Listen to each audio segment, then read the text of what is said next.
Hello, my name is Saber, and every time a new Magic set comes out, I like to do my pre-release prep, primarily for myself, but I started doing them as recordings for everybody else on my YouTube channel. So, what I do is I like to go over specifically the instance spells with flash and Wrath adjacent effects in the set, because I feel like when you don't know what those cards are in the set, those are the ones that will cause you to lose games early on that you wouldn't lose later on in the format once you're used to the cards and you know what your opponent can actually do at instant speed or to clear the board out.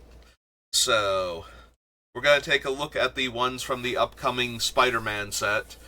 Now, the Spider-Man set is a bit unique. It was not originally planned to be a draftable set, and it was only going to have 100 cards. It was going to be like the Assassin's Creed set from, I think, last year, where it was just going to be very similar to the Aftermath also.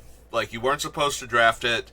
So, this one's a little weird. There's a few things about it. First of all, I believe they upped the card count to, I want to say, 155 total cards in the set. So it is much smaller than people are used to. It's been a long time since there's been a draftable smaller set like this. I think the last time was Cold Snap, where you weren't supposed to draft it with anything else. So we're going to take a look at the cards that fit my criteria. Let me just pull back up my list, because as soon as I hit start recording, it shrunk it down for me. Alright, so we're going to start off in white. And the first card is, unsurprisingly for a card with Flash, Flash Thompson, Spider-Fan. So, Flash is a 2-mana 2-2, and he has Flash, and when he enters, you choose one or both. You may tap target creature, or you may untap target creature. So, Flash can be used in a lot of defensive ways, tapping down the creature pre-combat to prevent attack triggers, untapping an additional creature to add another blocker. Also, slightly offensively, being able to tap down an opponent's creature at end of turn or at the beginning of combat or middle of combat after they've attacked with all of their other stuff, just to take that one less blocker off the table while still being able to use Flash to block. So Flash screws up combat math, and like I said, there are a lot of cards where you're going to run into them early and they're going to mess you up, but later on you're going to know your opponent can probably do something like this. So Flash's big thing is that he's going to be able to tap down your opponent's creature and enable better attacks while adding to the board. He can also eat attacking 1/1s early in the game and 1/2s and trade off for more aggressive creatures.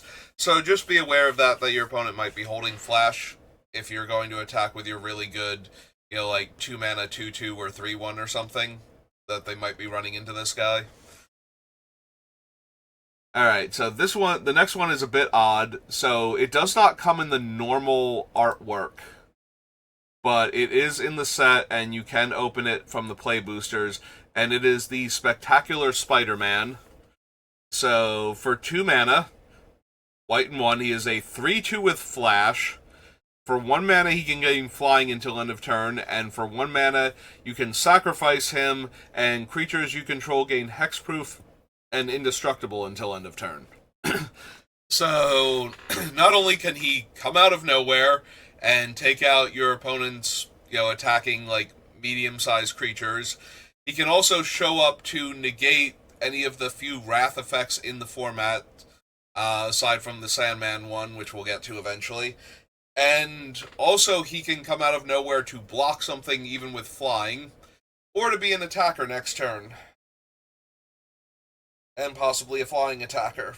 So, everything I said about Flash being able to show up and eat a creature or suddenly have an extra attacker is true of this one, but also the extra Wrath protection or to screw up combat math by saving all of your stuff while letting the opponent's things die. Fortunately, he is a rare, so you'll run into him a lot more often. That's another thing. So, because the set is smaller than normal, you do run the risk of running into things a lot more often than you're used to. in traditional Magic sets. Normally there's 300 and some odd cards in a Magic set, and therefore you can only play against the same thing so many times. Here you're going to play against the same thing fairly often. So after the Spectacular Spider-Man is Spectacular Tactics. So 1 and a white, choose one, put a +1/+1 counter on target creature you control. It gains hexproof until end of turn, or destroy target creature with power 4 or greater. So, of note, there are not a ton of instant speed, kill any creature removal spells in this set. Notably, black does not have one. All of black's kill target creature are sorcery speed. It does functionally have one in Spot's Portal. It does not kill the creature, it puts it on the bottom of the opponent's library. But there's, like, the more traditional destroy target creature or exile target creature does not actually appear in black in this set. So, also of note, Spot's Portal is uncommon, so instant speed removal in black is even less likely than normal, or maybe just as likely because of the smaller set size. We'll have to see how it plays out. It is going to be interesting, though, because you don't have a lot of the things that you would normally see in sets like this. So, anyway, getting back to the tactics, so it can be used to save a creature from target removal. It can kill larger creatures, of which there are plenty in the villains department especially. Of note, there's also a modified creature matters sub-theme going on in a lot of the white color pairs. You'll see white-red, and I believe white-blue also have a few cards that care about being modified. So the 1/1 counter out of nowhere might actually become more relevant than normal because of that. It might allow a creature to trigger additional effects when it deals combat damage, for example. So just be aware of that. At least in that case, that aspect of it will be on board. There will be another card in play that says, like, when this creature deals combat damage to a player, if it's modified, you get to do a thing. So that won't be much of a surprise, but the 1/1 counter and protecting the creature from target removal will be, and of course being able to kill the creature makes this thing versatile enough that you're going to have to worry about the first half because the second half is going to be so important in the format. After that, we have Sudden Strike, which is the destroy target attacking or blocking creature. Of note, there are a handful of utility creatures in the set, as there always are, but a lot of them tend to be, like, in the villain department especially, like, large, dangerous creatures, and in the hero department, smaller, evasive creatures. So there's going to be a lot of attacking and blocking, even with the creatures that don't do much. I think, like, Lady Octopus and Aunt May are the only people that aren't necessarily rushing into combat anytime soon. So, whereas this might be more of a problem for utility creatures, it might not be, especially early on. So this is one of those ones where I said you're going to lose because you don't know about it. Like, imagine not attacking with Dr. Octopus just because you want to draw tons of cards and keep his card advantage train rolling. But if your opponent is constantly holding up 2 mana and waiting patiently in order to kill him, maybe send in the minions first. See what they can do. Yeah, playing around cards like this is forcing your opponent to have to kill something they don't want to as often as possible. So, if this is the card that you're worried about, don't put your absolute best creature in harm's way, so that way they have to use this either to stop a less important creature, or in order to save one of their things in combat, rather than actually kill the most problematic card for them. Thwip, the traditional sound effect for Spider-Man's web throwing. Target creature gets +2/+2 and gains flying until end of turn. If it's a spider, you gain 2 life, 1 white mana. So this is a very common combat trick across all of Magic, white getting the +2/+2 and something else. So this one is going to screw up combat math an awful lot. suddenly being able to block a flyer that you couldn't, gaining 2 life if it's targeting a spider that doesn't fly on the opponent's turn, which there are several Spider-Men and variants that do not have flying on the opponent's turn, so suddenly getting back up into the air in order to block and gaining 2 life in a close race is going to throw off the combat math pretty hard, so just be aware of that one. That moves us into blue. Yeah, you might notice that there is no White Wrath, and that was only 1, 2, 3, 4, 5 cards. When it gets worse, red has 2. Red has 2 instant speed interactions, plus the bonus sheet, but a lot of them aren't interaction on top of that. But we'll get to that after we cover the main set. So moving into blue, we have Amazing Acrobatics, so you can choose one or both. Counter target spell or tap up to 2 target creatures.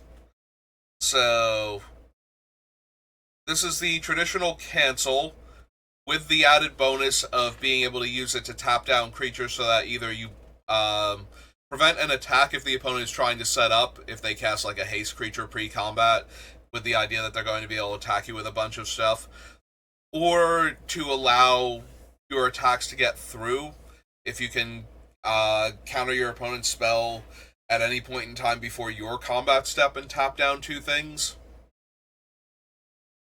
Yeah, the tap down and the counter spell at the same time is going to be a little bit awkward. It's going to depend on if the timing is correct for the opponent to cast their spell in such a way that the tapping the creatures is going to be relevant. But you always have the option to just tap the creatures if that's what you desperately need to have happen and the opponent isn't obliging you. So of note, I go over this every time I do one of these set reviews. The way you play around counter spells is to try and force your opponent to waste their mana.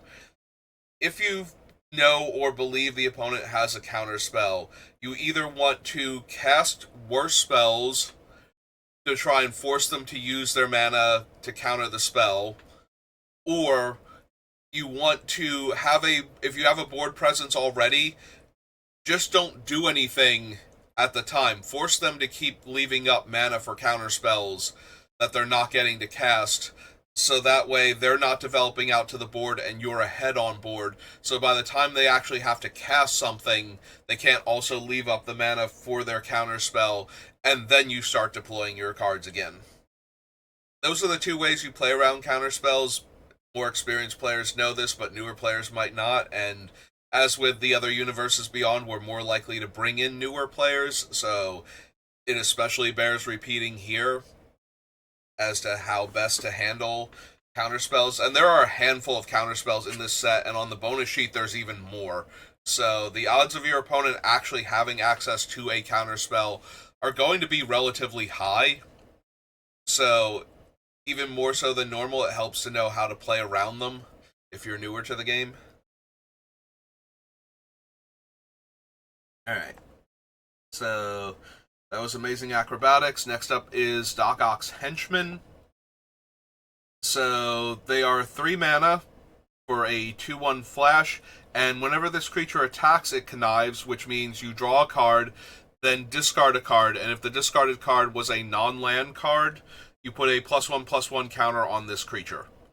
So they're not particularly impressive stat-wise. What they're most likely going to do is either ambush your 1 or 2 toughness creature that you thought was safe and going to be able to get into combat and attack early on because the opponent didn't do anything, or they're going to be the thing that the opponent cast because you played around their counterspell, so that way they are adding to the board and not falling behind, because that is one of the worst things for a deck with a bunch of counterspells, is that the opponent gets onto the board and then does not do anything with the mana. Then you need to have other instant speed options to spend that mana on, or that mana is getting wasted every turn. So this does give you a card that you can cast.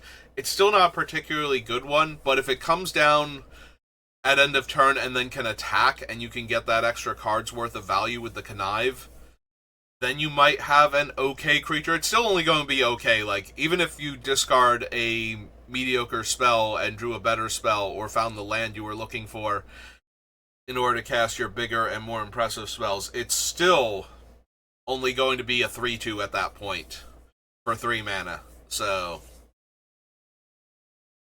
I mean, you still have to be aware of it because it's still something that can come down and eat your, well, not eat, but trade for your 2 toughness attacking creature that you thought was going to be safe. So, just be aware of it. A lot of things boil down to just be aware of it. If you know the card is a possibility, then you don't walk into it nearly as often, and you can make an informed decision about the risk of attacking into something like this versus, missing out on 2 points of damage or something. Next up is Hide on the Ceiling. Blue and X, exile X target artifacts and or creatures, then return the exile cards to the battlefield under their owner's control at the beginning of the next end step. So, this has a lot of different applications depending on the situation. It can blank mass removal spells, of which there are only a couple in the set to begin with, saving all of your creatures that would be vulnerable to them for enough mana, and then returning them to the battlefield at end of turn once the dust is settled.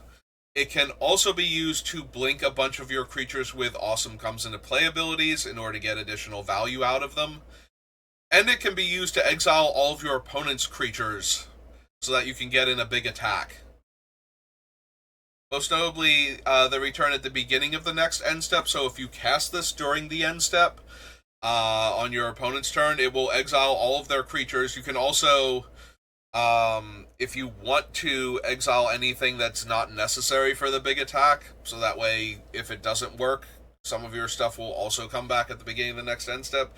That's a little more niche and probably closer to fancy play syndrome than actually a good thing, but it is an option.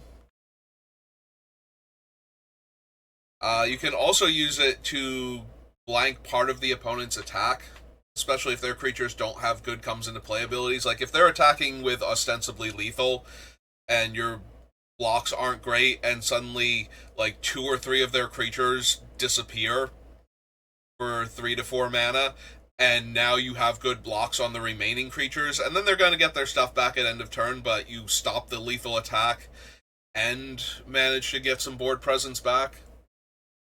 So this thing has a lot of different functionality depending on what you want to target and when you go to target the things. So that one's going to be one of those, like, don't miss that you can kill your opponent by exiling their stuff.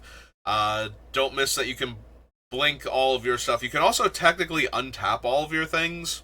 Like, if you get in a big attack and then cast this, your stuff is going to come back into play, presumably untapped at the beginning of your end step. So that's another thing. Like, giving your stuff pseudo-vigilance while re-triggering comes into play abilities is also an option. Yeah, this thing has a lot of different modes for something that doesn't have, a modal option on it. Next up is Robotics Mastery. So, 4 and a blue, it's an enchantment aura with flash. It gives the enchanted creature +2/+2, and when it enters the battlefield, you create 2 1/1 colorless robot artifact creature tokens with flying. So, at 5 mana, this is a combat trick that sticks around to enhance the creature afterwards and makes 2 additional 1/1 flying blockers at instant speed. There's a handful of cards in this set that can really screw up combat math. Blue doesn't normally get that, and blue has 2 now that can really mess with, okay, I'm about to win the game. Even if the opponent kills like 1 creature, I should be fine. It's like, no, blue can make a whole lot of creatures disappear, or suddenly enhance your guy and have 2 extra blockers for 5 mana. That's not something blue normally gets in sets, so this is kind of interesting for blue to have like one of the better combat tricks. Also, this is the type of combat trick that always gets me. The only upside is that it costs so much mana this time that it's a lot less likely to get me than normal. Like, normally I run into green combat tricks that stay around and augment the creature afterwards. So I like to try and force out combat tricks early.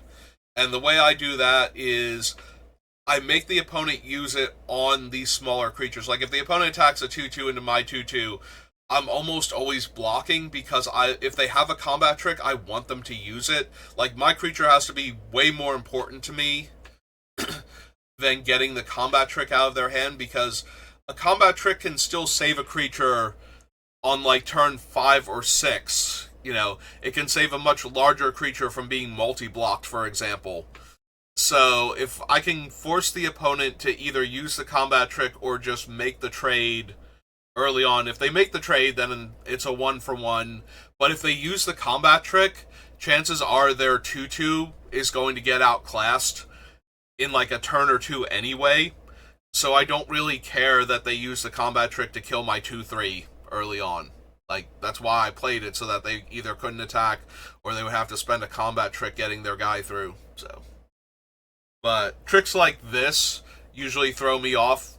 Like I said, it's 5 mana, so that's way less likely to come up, but it's still going to come up where you multi-block a creature, and then all of a sudden, they're in blue, their creature gets +2/+2, and wins combat, and they also have additional creatures left over, so...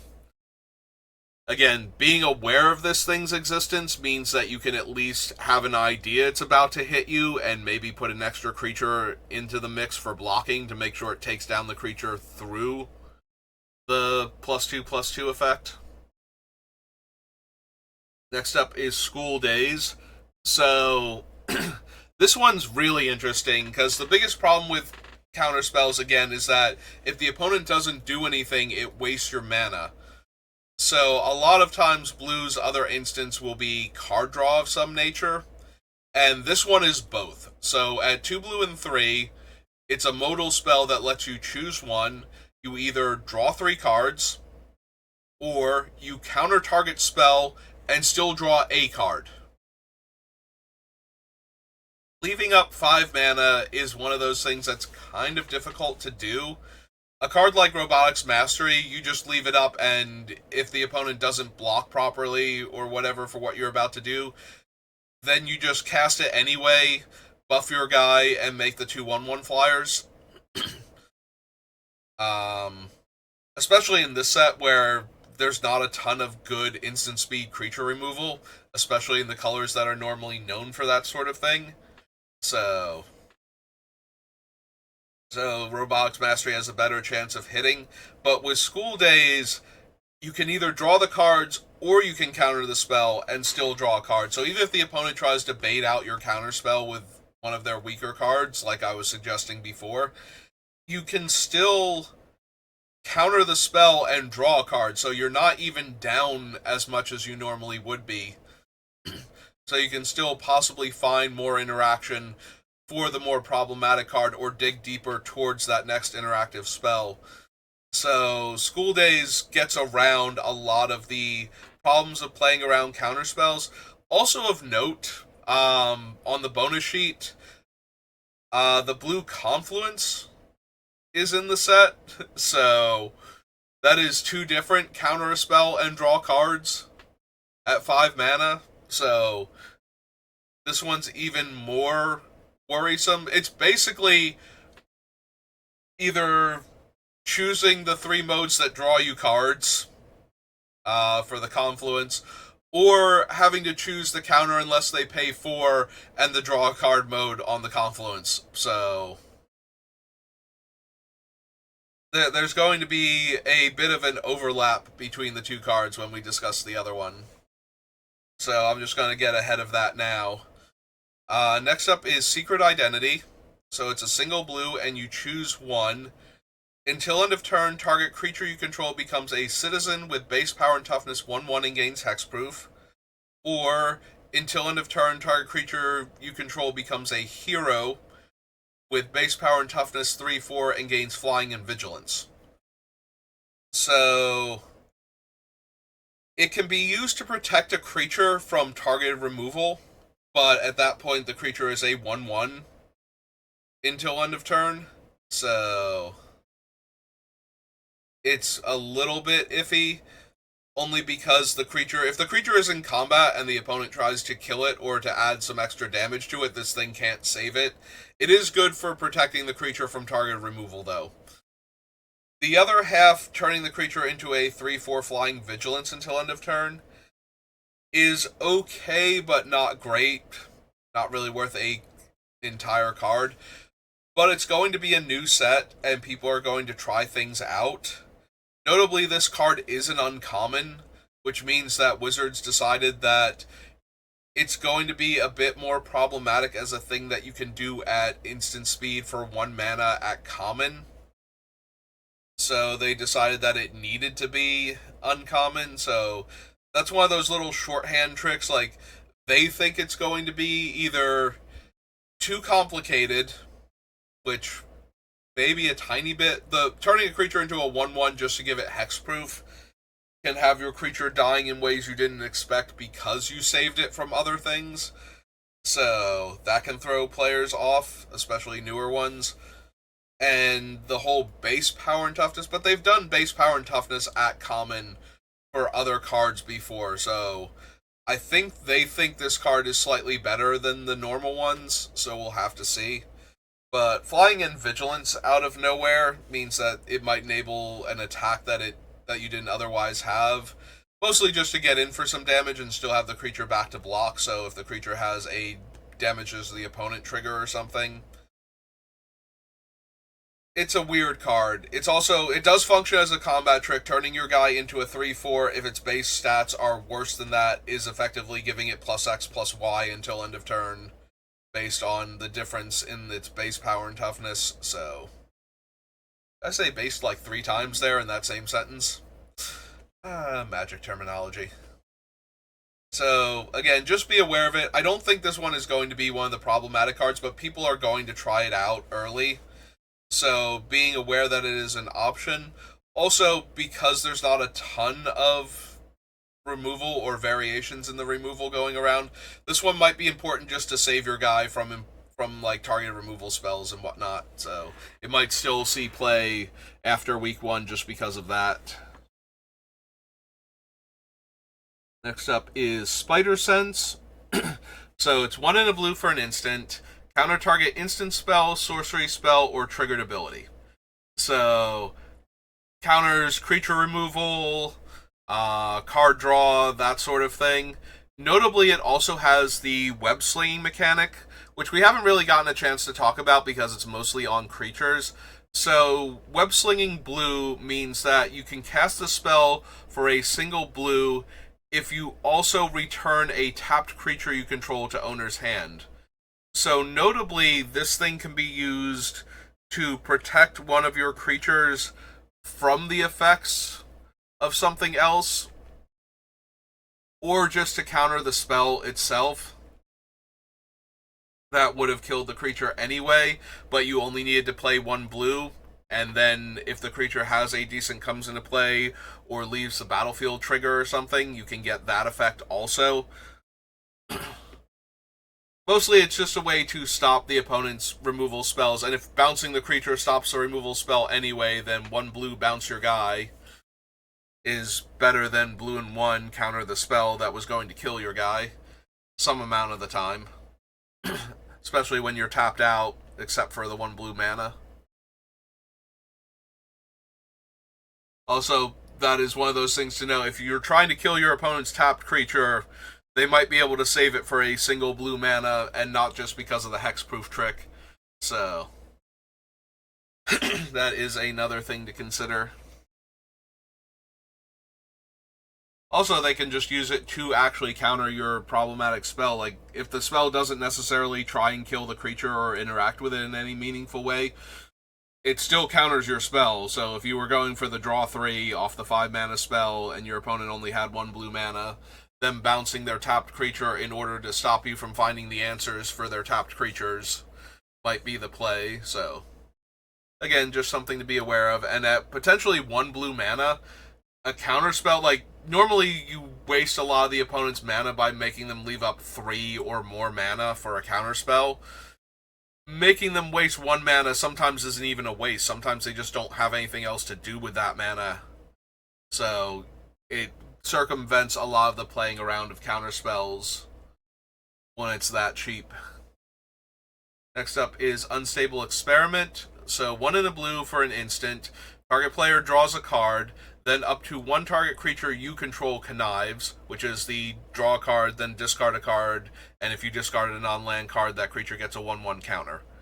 So this is a 2-mana draw 2, as long as you have a creature in play. So it's a good place to put the mana if the opponent plays around your counter spells, or if your interaction wasn't necessary and you want to spend your mana efficiently. It does need a creature in play in order to be a draw 2, otherwise you're just spending 2 mana to effectively cycle it. And the reason it targets the player, if newer players are wondering why you would want your opponent to draw a card, if all targets for the spell are illegal for whatever reason when the spell is trying to resolve, then none of the effects resolve and the entire spell fails. So if it was draw a card, then target creature you control, then up to 1 target creature you control connives, and you targeted the creature and they killed the creature in response, you wouldn't get that first card draw either without it being able to target the player. And target you draws a card doesn't read very well. So target player draws a card. There is one of the more brutal mill cards in the bonus sheet, but you're still probably not going to target your opponent with the draw effect anytime soon. It is an option, though, if you actually get the big mill card. Next up is Whoosh. Whoosh is blue and 1 to return target non-land permanent to its owner's hand. It also has Kicker for 1 in a blue, and if the Kicker cost was paid, you draw a card.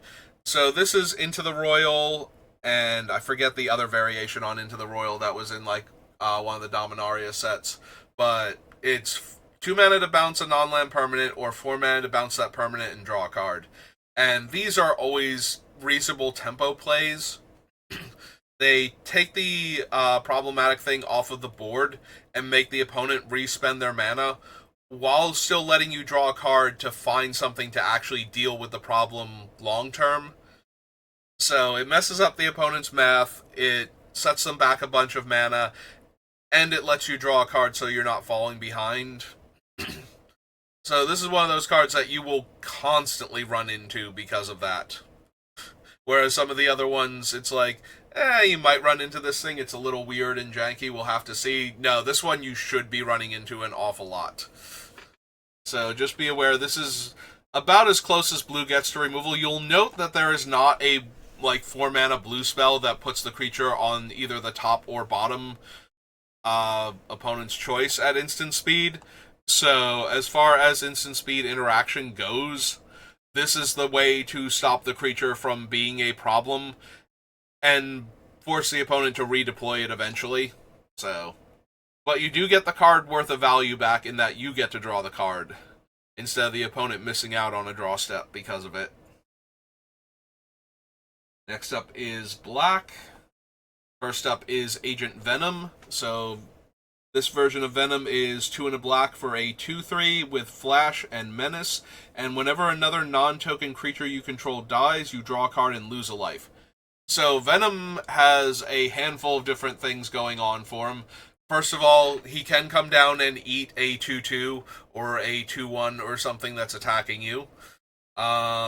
He can also come down in the middle of combat to allow you to draw a bunch of cards and lose a bunch of life as the trades are happening. You know, you can cast him once you know what the opponent's blocks look like, and then you'll get to draw a bunch of cards for your stuff dying. So Venom has a bunch of little tricky things to him, in addition to just coming down at the end of the opponent's turn and then being a menace creature that can get in for damage when the opponent's life total starts getting low. Also, fun fact, he is actually Flash Thompson underneath that, so him having Flash is entirely because Flash Thompson has Flash in this set, and I appreciate that. Look, I may not like Universes Beyond, but if you're going to do them, you have to do things like that. You have to make it work. Alright, so next up, we have to scroll all the way down to the S's because we have Sandman's Quicksand is up next. So this is the mini Wrath of the set. So 2 black and 1, all creatures get -2/-2 until end of turn. But then it also has the option of Mayhem, which, if the Mayhem cost was paid, only creatures your opponents control get -2/-2 this turn instead. And Mayhem is a variation on the Madness mechanic that's a little less complicated than Madness was. So the way Mayhem works is, if this card is in your graveyard and it was discarded this turn, you can cast it for its Mayhem cost. All timing rules still apply.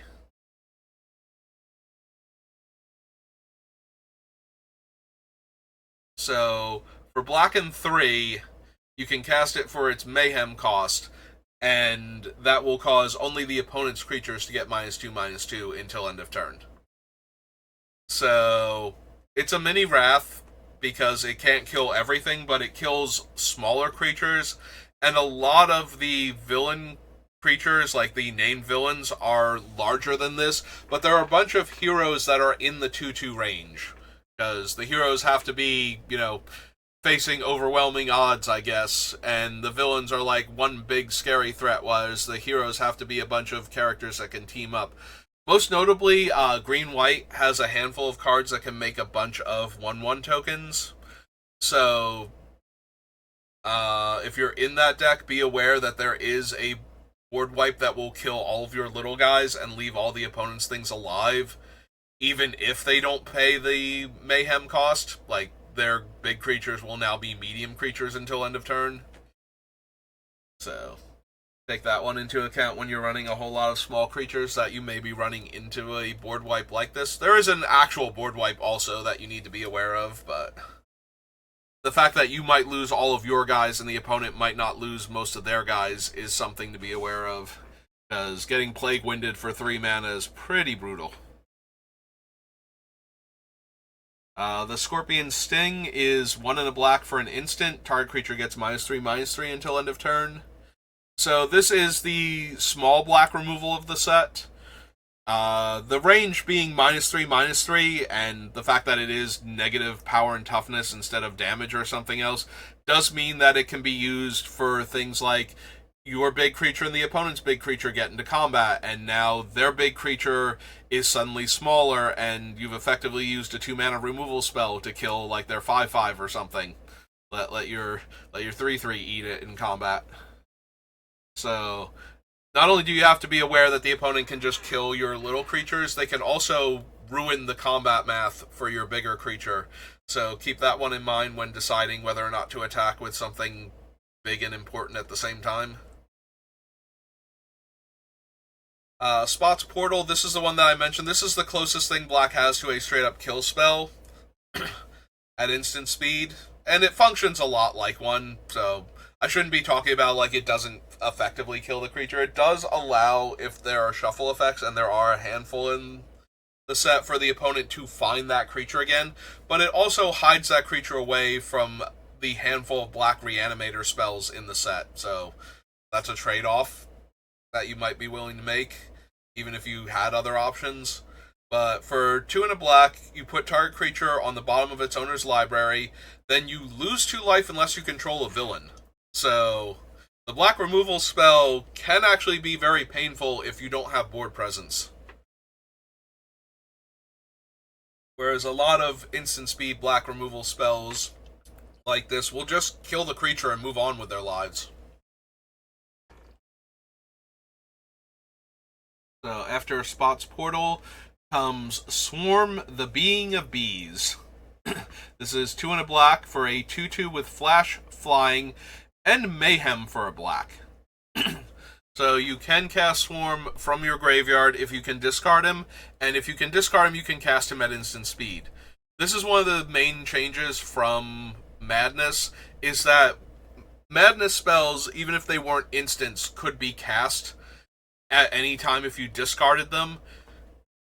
Now for Mayhem, the card still maintains its timing restrictions, so the fact that the opponent can discard this card if they have a way to do so probably for an effect that benefits one of their creatures or helps them in combat to begin with, and then can cast this guy for a single black mana in order to trade him off for your 3/2 flying Spider-Man that's coming in or something, is that added extra bit of benefit that makes this card a slightly bigger problem than normal. Also, it has flying on your turn, and like I said, a lot of these Spider-Men have flying only on the player's turn, so the fact that this thing can block flying creatures is also kind of relevant in this set with a lot of a lot of creatures in the air. So having an additional way to block a flyer and something that can come into play at instant speed to block those flying creatures is going to be slightly more relevant than normal, even if it is just a 2/2 that's going to trade off with the creature most of the time. And the last one is Villainous Wrath. So this is the Wrath of the set. Target opponent loses life equal to the number of creatures they control, then destroy all creatures for 2 black and 3.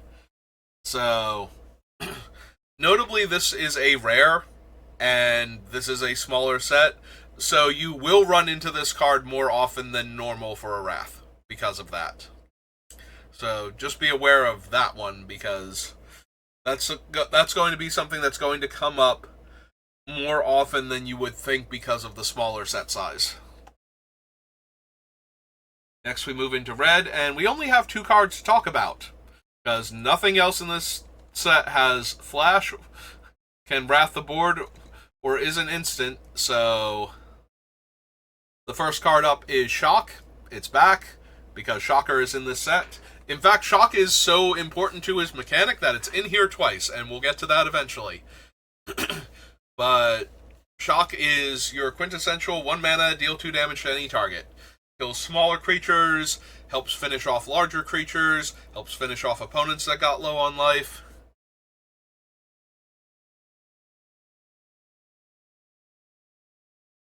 And the other card is Wisecrack. Yeah, that's the only thing I have to say about Shock. It is the traditional deal small amounts of damage but can hit any target, so, sometimes it will kill the opponent for you. So be aware of that. Like, if you have the choice to go to 2 life, or to maybe make a slightly different block and go to 3 life instead, keep in mind that Shock is in the set. Also, the Shocker, who unsurprisingly shocks things as part of his ETB. So, getting within range of spells like that is not the best thing if you're playing against red, but if you know that it's a possibility, then you can maybe try and stay above 2 life. Even if it's not the best thing in the world to not take that, like, your life is a resource, and going to 2, sometimes you just gotta go, if you have it, and I still lose the game, but sometimes you can actually afford to say, well, I can make a slightly disadvantageous block here and stay above 2 life so that I don't just die to Shock here. So red's other interaction is Wisecrack. Target creature deals damage to itself equal to its power. If that creature is attacking, Wisecrack deals 2 damage to that creature's controller. So, if the creature has more toughness than power, it's not going to die. But there are a lot of creatures in this set that have either block stats, where they have the exact same power and toughness, square stats, depending on which one you want to look at it as. And also, a bunch of the villains have way more power than toughness, because, they're here to crush the opponent, not worry about themselves getting beat up a little bit, so Wisecrack can take care of all of those, and it is the red removal spell that kills the bigger creatures in the set. That is all red really has to work with here at instant speed, and I don't think they have a ton at non-instant speed either as far as killing creatures goes, so yeah, Wisecrack might be your main thing here. Yeah, we go up to 4 damage on Electro's Bolt, but that one's a sorcery. Alright, into green. Green has 3 cards. So first up is Grow Extra Arms. So, green and 1, target creature gets +4/+4 until end of turn. If the target is going to be a spider, it only costs a single green. So, I've said this before when Giant Growth has been in sets. +3/+3 wins almost every combat, and 1 mana is an incredibly cheap combat trick. The fact that this one is +4/+4 if it targets the most common creature type in this tiny set means that this thing is going to win combat almost every single time. It is very hard for you to put 4 extra power onto their creature and not get ruined because they spent 1 extra card to kill probably either one more really good creature from you that you spent way more than 1 mana on, or 2 to 3 more of your little dinky creatures in the process. Also, 4 extra damage out of nowhere in the middle of combat might also ruin you for the unblocked creature. So that's kind of a thing that you have to play around, but it's very difficult to do so. This is one of those things like you're probably just going to have to trade off your creature, and this is the exact combat trick where I want to throw my guy in front of it and say, please use this thing early to save your 2/2 or 3/3 from my guy, because it's just going to get a lot worse for me later on if you still have this card in hand. So that's that one. Next up is Strength of Will, which is a rare. Let me grab some water real quick.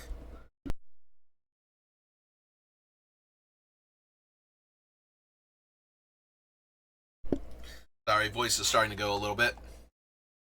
So, Strength of Will, notably, this is a rare, because this one is going to be just a little bit brutal. Until end of turn, target creature you control gains indestructible until end of turn, and whenever this creature is dealt damage, put that many 1/1 counters on it. So, this is the typical green savior guy spell. It's usually 1 to 2 mana, and it offers some combination of hexproof and indestructible. This one is insane because it's a rare. So, ideally, in order to play around this one, you want to use your removal ahead of time so that you know if this thing gets into combat and is dealt damage, it's going to hurt a lot more that the creature didn't die.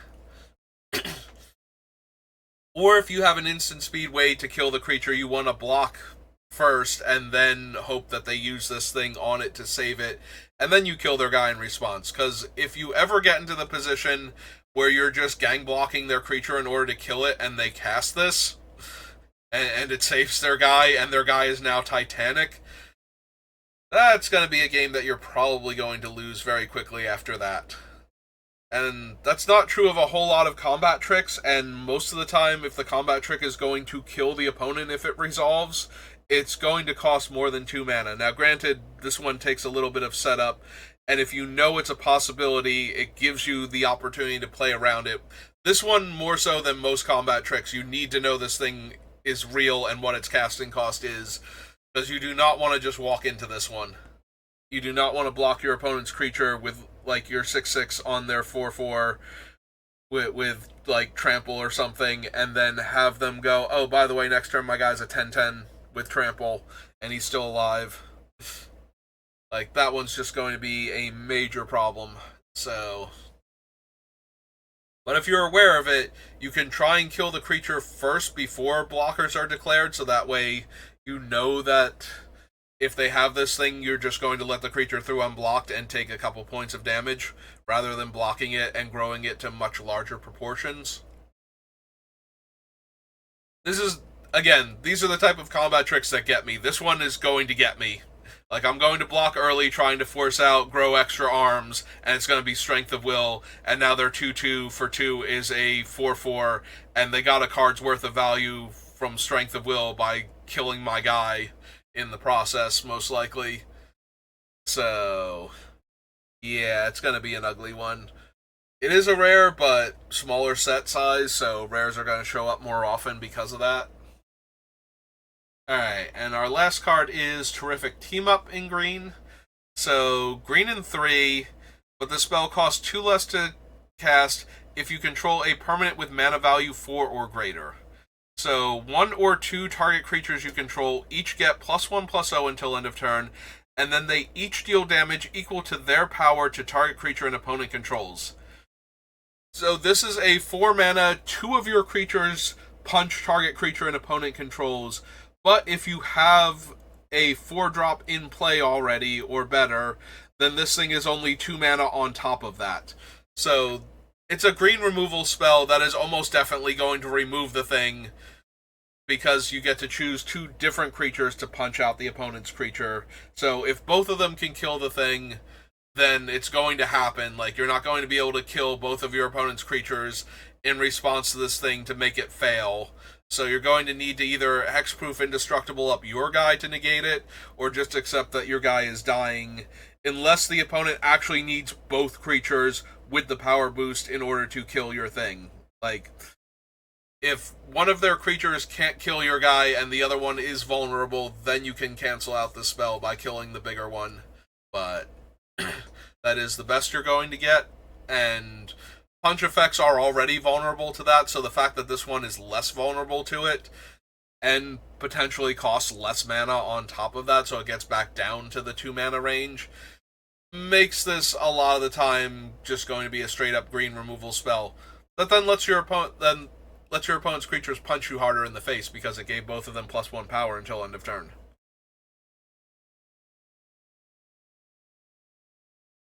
Yeah, this one, the only upside is that both creatures have to punch the same creature at least, so it can't get the 2-for-1 value that way. But it might be able to in combat by having your 2 creatures punch out a third creature while also blocking the creatures that they were blocking in the first place. So there's that. And then in colorless, so there are no multicolored cards in the main set that either destroy multiple creatures or have flash or are instants. None of them. Got a handful of sorceries that can kill creatures.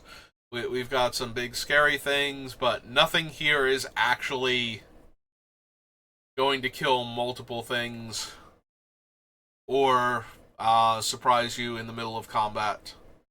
So real quick, the only artifact that actually does anything to meet my criteria, and it doesn't look like it at first, is Wrecking Ball. So the main form of Wrecking Ball is a 5 mana, deal 5 damage to target creature when it enters. That's not what gets it on the list. It also has an activated ability for 1 in a red where you can discard this card to destroy target artifact. You might notice that at no point in time have I read the text destroy target artifact or enchantment going through any of these cards. We've gotten like non-land permanent once, I think. So there's not a whole lot to interact with the opponent's stuff that isn't a creature to begin with. So if you needed to get rid of any of these other artifacts, and there are a handful of potent equipment and a couple of artifact creatures also, the fact that this thing can kill an artifact at instant speed, it can be Shatter, and also it can't be countered by anything other than the one that can, the Spider Sense that can counter an activated ability.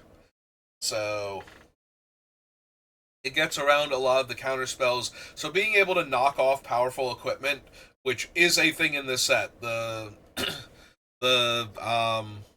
web shooters, Doc Ock's tentacles, the Goblin Glider, these are all equipment in the set that can dramatically boost a creature or make it more problematic for you to have to deal with. So being able to destroy any one of those at instant speed and having the ability to destroy some of these other cards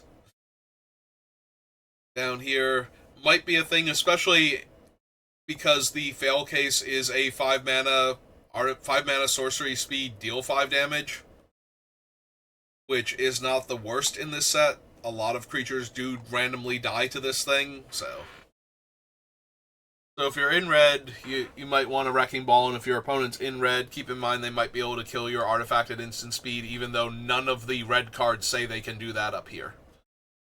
Alright, so that was the main set, but there is a bonus sheet that we do have to look at. So these are all reprints with classic Spider-Man art, typically covers. because the covers make for very strong full art visuals. I'm not 100% sure if Reprieve is one or if that's actually just a comic panel, but most of these are covers, as far as I know. So, first up is Comeuppance. So, this is a card that I actually use in my commander deck for my 5-color Super Friends. So, it prevents all damage that would be dealt to you and planeswalkers you control, and if damage from creatures is prevented in this way, it deals that much damage to that creature. If damage from a non-creature source is prevented in this way, it deals that much damage to that source's controller. So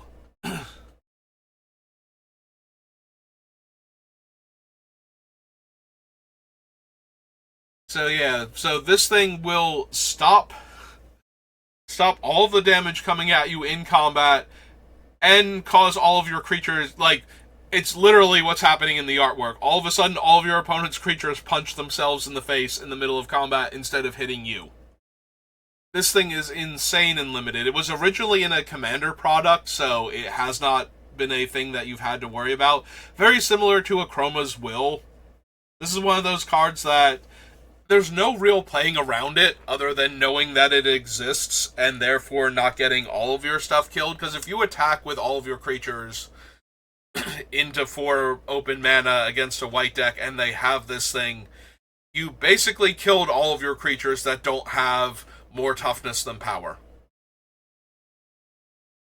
So you do have to be very aware of this card. This card is going to end a lot of games. I do not know the drop rate for these cards. I'm hoping it's the same or lower than Final Fantasy, because you want it to be about that range, because I've already lost enough times to, like, Yawgmoth and Urza and other similar things in Final Fantasy, and with this being a smaller set, if you run into these cards more often than you did the Final Fantasy ones because of that, I am going to have a miserable time every time somebody plays Comeuppance.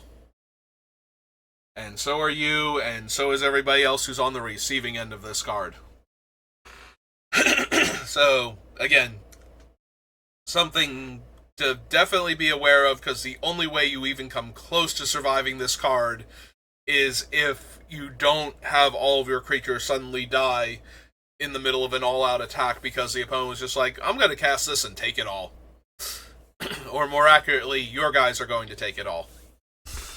Next up is Leyline Binding. So white and 5 for an enchantment. It is an O-ring type effect, so it will come into play and it will exile target non-land permanent until it leaves the battlefield. But it also costs 1 less to cast for each basic land type among lands you control. It has a domain effect because it was originally in one of the Dominaria sets. So if the opponent is in, like, white-green, then this isn't a 6-mana enchantment, it's actually a 5-mana, or, sorry, starts off at 6, the planes just drops it down to 5 immediately, so the second color drops it down to 4. There is a slight impetus to play up to 3 colors in this set. Most notably, it's a Bant versus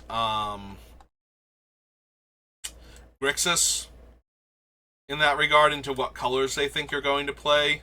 Notably, there are 2 tri-lands in the set. One of them is Oscorp Industries, which has Mayhem and taps for Grixis mana, and Urban Retreat, which is Bant and effectively has web slinging for 2.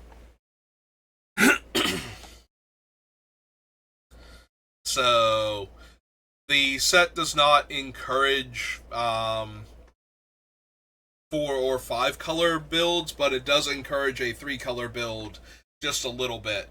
So Leyline Binding might actually get 3 mana knocked off of it in some cases and just be a 3-drop.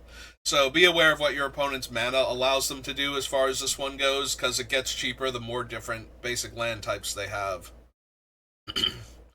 Next up is Path to Exile, one of the best removal spells ever printed. White mana, exiles the creature, your opponent gets a land to replace it.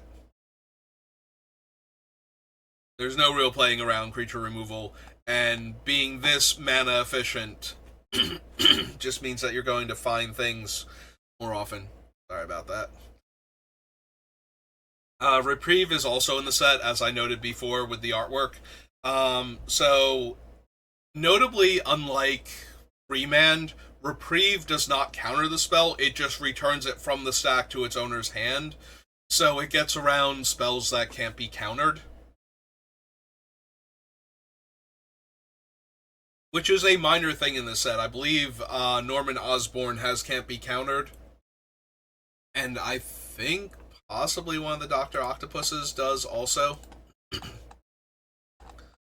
Like the two-color Doc Ock.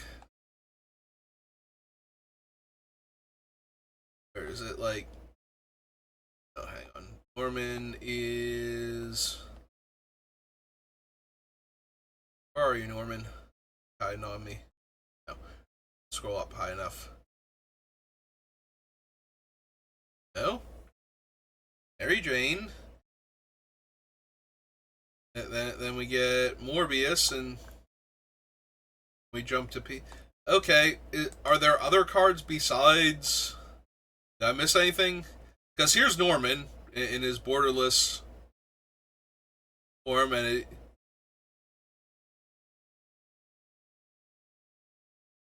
Oh no, he can't be blocked. I thought he couldn't be countered.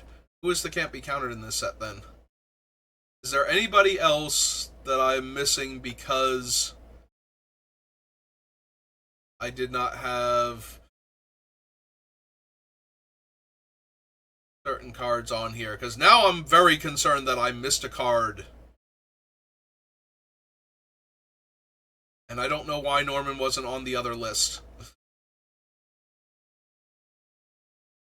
Is it not Norman Osborn?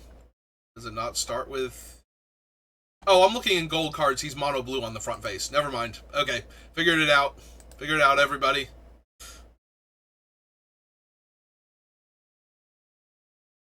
But there is... I could have sworn he couldn't be countered, but it looks like he can't be blocked instead. Let's go double check him now, up in the blue section. Because it might just be the panel. Okay, no, he can't be blocked. I read him as can't be countered, so that's good for me to know.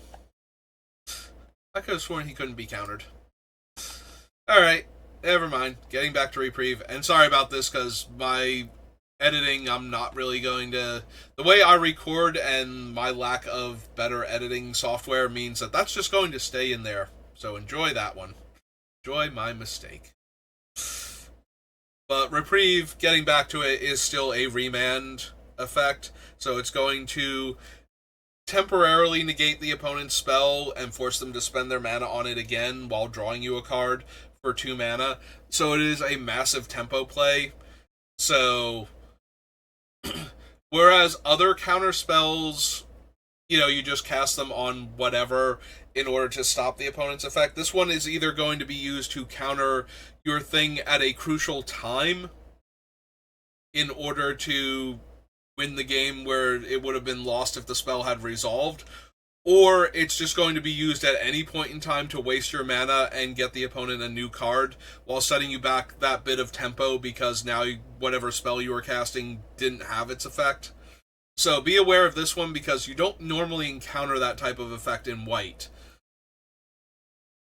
Every once in a while it happens, but you know, you're used to blue being the I can counter your spell, whereas here we have a white spell that will actually stop your spell from resolving. So, alright, then we go into blue, and as promised, there are a bunch of blue counter spells. So, actual counter spell is in here. So, 2 blue, straight up counter target spell. Mindbreak Trap, which is 2 blue and 2, exiles any number of spells from the stack, so it gets around the can't be countered. But it also can be cast for 0 if your opponent has cast 3 or more spells this turn. That shouldn't come up in any game of Limited, but it is a thing every once in a great while if your spells are rewarding you for casting multiple spells in a turn, or you have a lot of card draw and the card draw resolved and now you have a bunch of spells you can cast. If your opponent wasn't able to do anything before, maybe don't cast that third spell. Certainly let the other ones resolve first before you cast the third one so they're not all on the stack. Mindbreak Trap is basically just a more expensive cancel that gets around can't be countered. Limited. Mystic Confluence. So, in addition to the other modes that I mentioned, which is counter a spell unless its caster pays 3 and draw a card, it also has return target creature to owner's hand. So for 5 mana, you get to choose 3, and you can choose the same mode more than once. So it can be counterspell, draw 2 cards. It can be, if the opponent doesn't have enough mana to pay for it, it can be counterspell, bounce 2 creatures under similar circumstances. It can be counterspell, bounce a creature, draw a card. It can be 5 mana, draw 3. There's really no end to a lot of the fun stuff that this thing can do. It can bounce 2 creatures and draw a card. It can bounce 1 creature and draw 2 cards. So a lot of these things are problematic, and because your opponent gets to choose what they're going to do with it, there's also not a whole lot you can do necessarily to stop them from getting a ton of advantage out of this card. The best thing you can probably do is force them to have to bounce your stuff. If you have improved, like if your board presence is strong enough, then you just don't add to the board. You don't want them to be able to counter your spell and bounce 2 of your things. You want them to basically have to spend 5 mana to bounce either 3 of your things or 2 of your things and draw a card at that point, just to save yourself the aggravation, and that's still going to be pretty brutal and possibly set you back too much tempo, so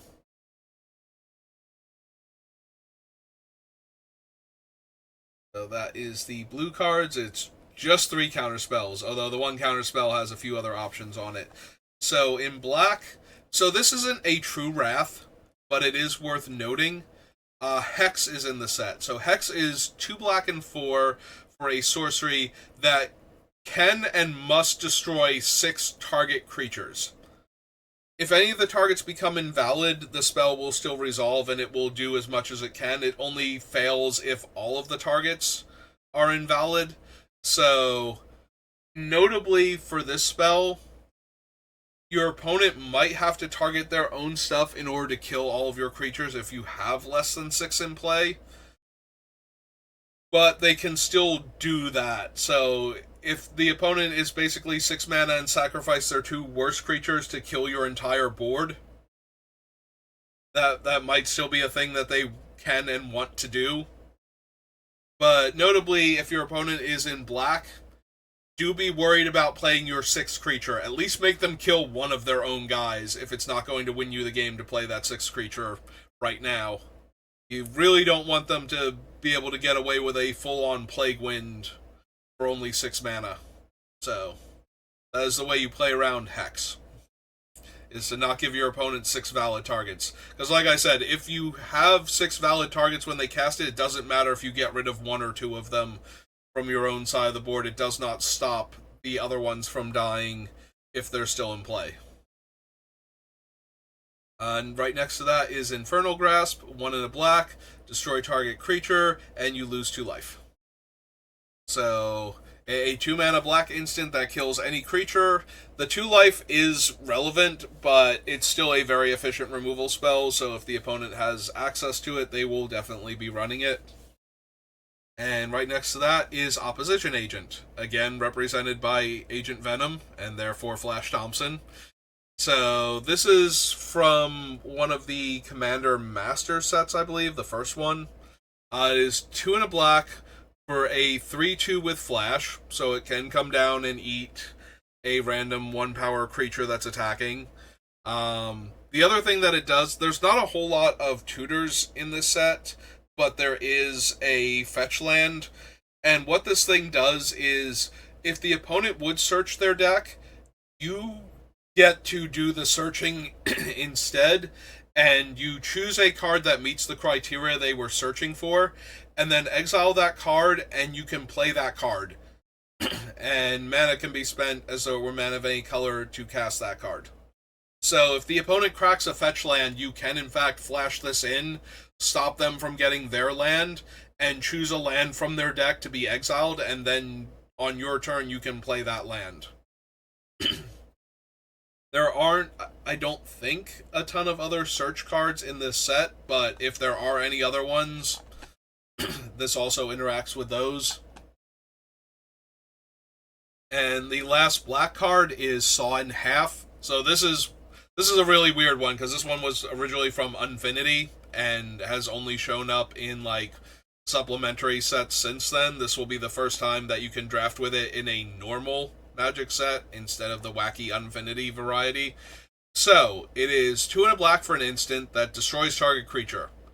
You will almost never cast this on the opponent's creature because of the follow-up effects to that. If a creature is destroyed this way, you create its controller creates 2 token copies of that creature with half the power and toughness of that creature, both rounded up. So it literally splits the creature in half. It kills the original one and replaces it with 2 creatures with half the power and toughness of the original, which means 2 comes into play triggers, or 1 death trigger, and then later on 2 more death triggers, and it lets the opponent go wide with the body. So yeah, you are almost never killing your opponent's creature with this. What you are doing is killing your own creature and making 2 token copies of it and getting their effects when the opponent tries to kill theirs. So yeah, this is a weird card. It will almost never be used for the destroy target creature portion of it to kill an opponent's creature, because it's just giving them 2 little versions instead. And even 2 little versions of their best creature, if it was their best creature because of stats, is still not great for you. And because it's rounded up, it might give them more total power and toughness. If you kill a 5/5, they get 2 3/3s. So maybe not the best to kill the opponent's creature with. But it does mean that if you go to kill your opponent's creature and they have this, they might suddenly have 2 guys. They also might kill their own guy so that they suddenly have 2 blockers in the middle of combat. Notably, Saw in Half does not make non-legendary copies of the creature, and there are a ton of legends in the set, so be aware of that when you're casting this. That if you kill your own legendary creature, you will not suddenly have 2 blockers. You will have 1 blocker, and it will have half the stats. You will get the death trigger from the first one, and that comes into playability from the second one, and possibly the death trigger from the second one shortly thereafter, as you're forced to chump block with it now, instead of having 2 different creatures you can block with. So in red, we more than double the number, or technically we are doubling the number of cards, but it gets weird because Shock is over here also, like I mentioned. So there are 3 unique cards and then Shock. So the first one is Savage Beating. So for 2 red and 3, you choose 1. Creatures you control gain double strike until end of turn, or untap all creatures you control, and there's an additional combat step this turn. And it has Entwine for 1 and a red, which means if you cast it for 3 red and 4, you get to do both. So it is an instant. The only instant speed problematic part of this card is creatures suddenly gaining double strike. The extra combat step after this one is probably not going to matter if the double strike mattered at all in the first place. Because the opponent is probably dead at that point anyway. So the fact that this thing can be used defensively to give all of your creatures double strike when you're on the back foot and actually need to block is a thing that you need to be aware of when the opponent is leaving up all of their mana and all of their creatures back because it's a stalemate. But a lot of time this thing is just going to be cast in the middle of combat to give all of their things double strike, but it was going to kill you anyway if it's doing that. Like, all their creatures have double strike. Blocks are going to be nearly impossible Unless the only goal is to live and you're scared of this card, because you're going to lose basically all of your creatures that got into combat. You might be able to keep one or two of them alive, but even then, if it's not also killing all of the opponent's creatures, they're just going to attack you again.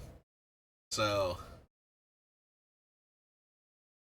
the only time you have to play around the double strike aspect of this card is if they don't have the 7 mana in order to cast it, or the triple red.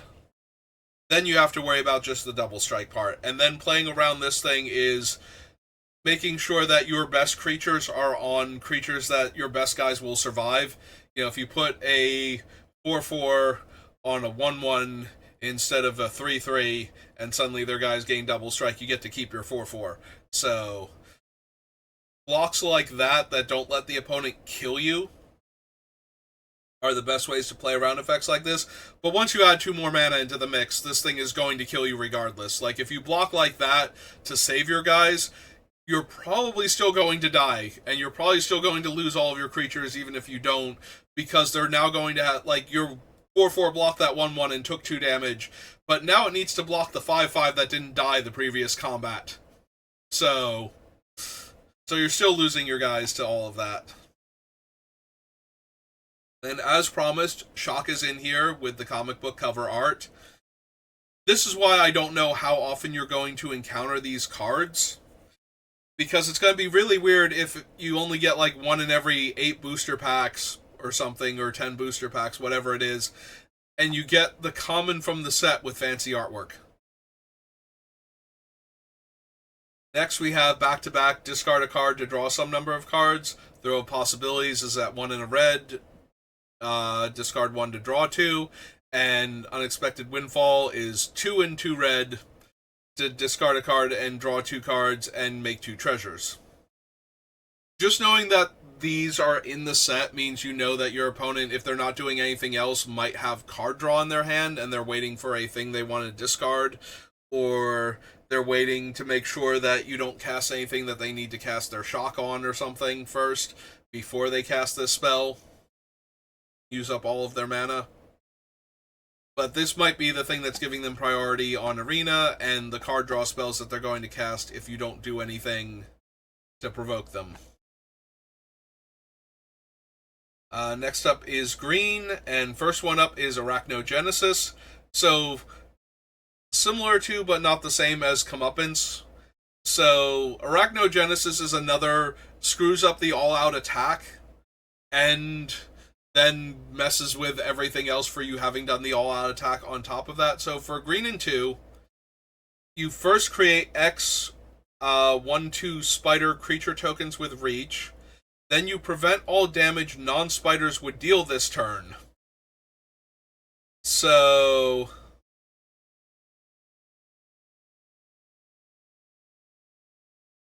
not only does it give you a ton of spiders to work with, but also all of the supervillains don't deal damage this turn.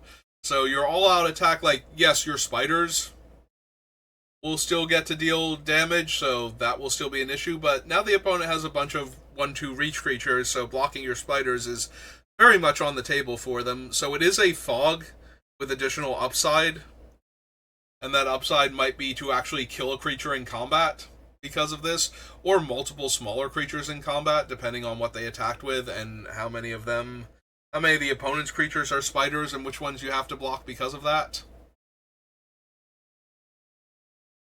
Next up is Beast Within.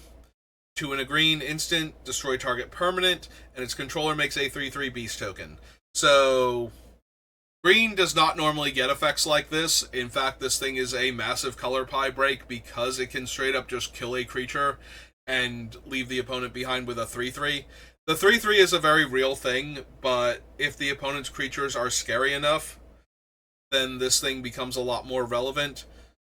My advice is, in best of 1, this thing is very iffy. This thing is definitely a card that I bring in best of 3 because of opponents more likely having a creature that is way better than a 3/3. But a lot of times if you kill your opponent's best creature but leave them with a 3/3, that's still going to be too much value. Like, that does offset it enough in limited. In constructed, especially in things like Commander, where your opponent's, like, 8 drop is way better than their 3/3 token. The fact that you got to kill their 8 drop for 3 mana and only gave them a 3/3 token is a bargain. Not so much in limited, where giving them a 3/3 in replacement for their 5/5 with a cool ability is still giving them a 3/3, and that's still probably a problem. But people are going to try it out, especially in the first couple weeks, and if there are enough big, scary, problematic things running around, it's removal. Downgrading it to a 3/3 with no abilities is way better than losing to the 5/5 with amazing abilities, so. Heroic Intervention, aside from having that classic Spider-Man art that gets referenced to Death and Back, is permanents you control gain hexproof and indestructible until end of turn. So we have Comeuppance, we have Arachnogenesis, we have this thing, and then we have another card that I'm going to get to in a minute. All-out attacks are way, way riskier in this set than they normally would be. There are so many things that will save your opponent's stuff and leave you vulnerable at the same time, and this is another one of them. In order to play around this card, you either have to get them to use it early to save one of their important things from a targeted removal spell, or you have to do the blocks where you lose the least number of creatures rather than necessary, and force them to use this to save their guys rather than block in such a way, like, again, you don't want your 4/4 on their 4/4 and your 3/3 on their 3/3 if you can just block their 3/3 with your 4/4 and force them to either use this to keep their guy alive or just let their guy get eaten and save it for the next turn, when hopefully for them your 4/4 and their 4/4 are finally going to collide. And then that gets way more complicated the more creatures you add into the mix, but, same basic principles still apply. If you can get your opponent to use this just to save a bunch of their guys and only get in for little amounts of damage, then it dramatically mitigates what this card is capable of. Next up is Hunter's Instinct. So this is 2 and a green. You choose target creature you control, and when that creature deals combat damage to a creature or planeswalker this turn, you draw that many cards. So this is not a combat trick. This is a card draw spell that you must play in the middle of combat, and the number of cards it draws you is based on the amount of unblocked damage your best creature dealt to the opponent. So it's not so much playing around this thing as knowing it exists and that the opponent might draw a bunch of cards for the unblocked creature, so. But there's no real playing around that, because you're playing around their combat tricks that threaten to kill your guy, not this, 3 mana draw 3 when their 3/3 rumbles in. And it's like, do I have an indestructible trick? Do I have the put a bunch of counters on my guy trick? Do I just have +4/+4 until end of turn? Who knows what I have, but if I have this one, I'm drawing a bunch of cards instead. Silk Guard is next. So this is green and X. This is another card from a commander deck, and this is the first time it's going to be a potentially draftable card, I believe, outside of cubes. So green and X, instant, put a +1/+1 counter on up to X target creatures you control. Then auras, equipment, and modified creatures you control gain hexproof until end of turn. So another, green and 1, protect your guy and give it a 1/1 counter, so a slightly worse Snakeskin Veil, except that you can pay more mana to give more of your creatures +1/+1 counters and hexproof until end of turn. So it's a potential mass board pump, giving each individual creature +1/+1 and hexproof until end of turn if you can spend the mana on them. But it's also a way to save your things from targeted removal. So it can do both. So just be aware of that one. Your opponent might be able to save their guys, or they might be able to grow them in combat and win combat, and they might just be able to grow their entire team with enough mana, while stopping your removal spell from killing their guy. Next up is Tangle. So Tangle prevents all combat damage that would be dealt this turn. No fancy playing around it by having it only affect certain types of damage, like combat damage dealt to creatures or to players, etc. And no only to your side or only to certain creature types. But it also has each attacking creature doesn't untap during its controller's next untap step. This is the type of fog that actually wins games when the opponent is able to attack, because now they didn't deal combat damage, they're not dealing combat damage next turn, and they're also very, very vulnerable on your next turn. So, a whole lot of punishing players for attacking with everything in this set. And our very last card to go over is Terminate. It is red and a black, destroy target creature. And yes, it has the creature can't be regenerated, but no regeneration creatures made it in, and Wolverine did not show up to hang out with our good friend Spider-Man this set, so I don't think there's any creature that actually matters for, but it is worth noting for completion's sake. So that is the Spider-Man set.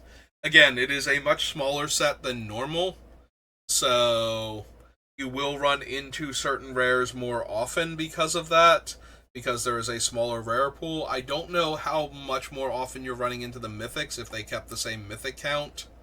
I did not do the math on that one, so just be aware of that. And also, I don't know the drop rate for the comic book covers, so that is another thing to keep in mind, since we don't know exactly how often you can run into these cards, and whether or not it will vary from card to card. Like, is Infernal Grasp an uncommon on the bonus sheet versus, Hex being more in line with being a rare? And at that point, is Comeuppance a mythic? Because I really kind of need it to be. I don't need to run into that card very often, and I'm worried I might. But that's going to do it for the set review. I like to do these things, like trying to figure out what the best cards in the set is better left to players better than me, but knowing the instance and the wraths, and by extension to instance the cards with flash, just lets me play around stuff that I'm going to be playing around in a few weeks anyway. Once I've been playing with the set for a while, it's like, oh, they have 2 mana available, so these are the 4 cards they could potentially have. The sooner you know that and focus on that, the sooner you get into a position where you don't lose to those cards early on that other people are going to lose to, and it just ups your win rate for the first week or 2 of the set. And I really think I know it helps me, so I hope it helps you too, and I wish you luck at the pre-release. So thank you for watching, and I will see you next time. Have a good rest of your day.